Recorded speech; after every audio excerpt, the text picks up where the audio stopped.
Hello, this is Terry Williamson with RVDestinations.blog.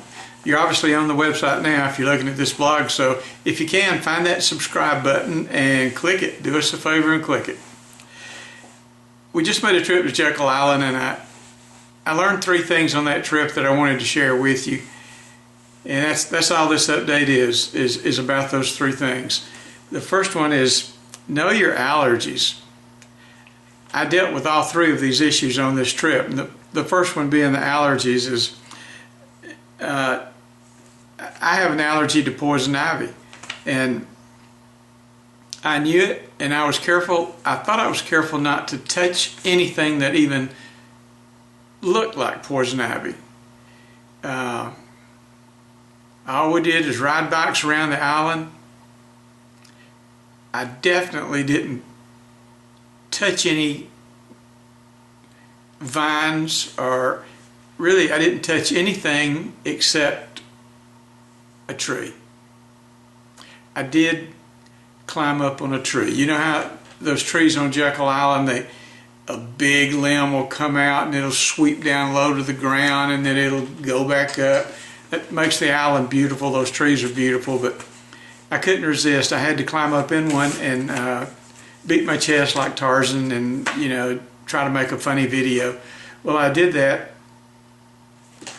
The tree looked clean. I didn't see anything growing on the tree, no moss. I didn't think I was making a mistake. The other thing I did that very possibly is where I got the poison ivy was sitting around the campfire at the campsite at night. I was just so close to the fire all the time, and I was just in the smoke. And I think that breathing that smoke, and I've read that this does happen, I think breathing that smoke caused me to develop these whelps up both legs and on my arms. So those are the only 2 possible ways that I can think of that I could have gotten this poison ivy. The smoke from the fireplace or climbing in that tree, because I didn't touch anything else. So anyway, that resulted in on the way back from Jekyll Island, I had to stop in Augusta and visit an urgent care and get a Benadryl shot and a 6-day regimen of steroids, which I'm on now, and they're helping. But I just hated that I did something wrong, and I'm not real sure what it was. So if you're not really allergic to poison ivy, you wouldn't have that problem, but just know your allergies. Another tip that I hadn't planned on mentioning, so this will make 4 tips, is never pick up Spanish moss off the ground. It's okay to pick it off of a tree, but on the ground it's going to be full of chiggers, and then you will be full of chiggers. That happened last year. Okay, enough said about those lovely things. The second tip I wanted to give you was give some thought to the procedure you use for hooking your 5th wheel up, for hitching your 5th wheel up. All of the manuals that I've seen have this procedure in them. I think most people don't even read those manuals. I know I never read it.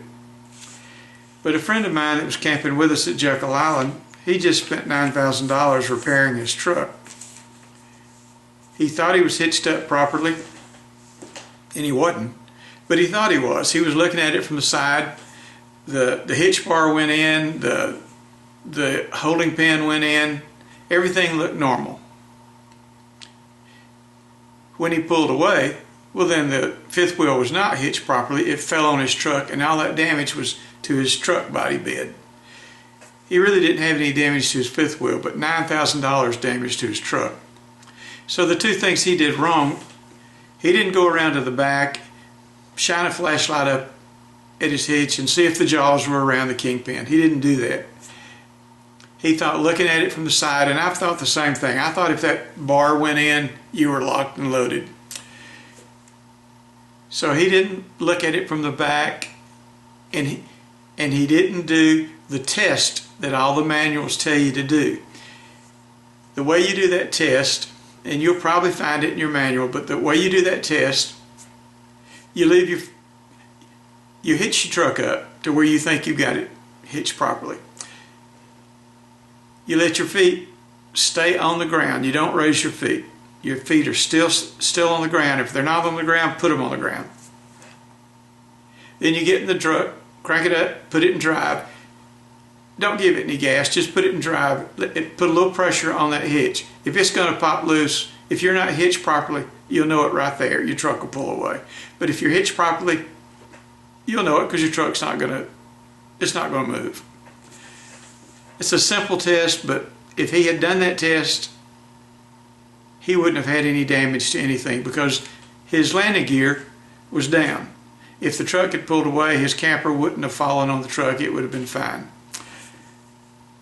Okay, I know that sounds simple, but I bet you Dave will do that test from now on. I know I will. Let's see, what was that third one? The third one's also simple, and it's about the awning. Some awnings are hard to adjust the slope on, and I guess mine was hard to adjust the slope on, but you can adjust the slope on all the awnings.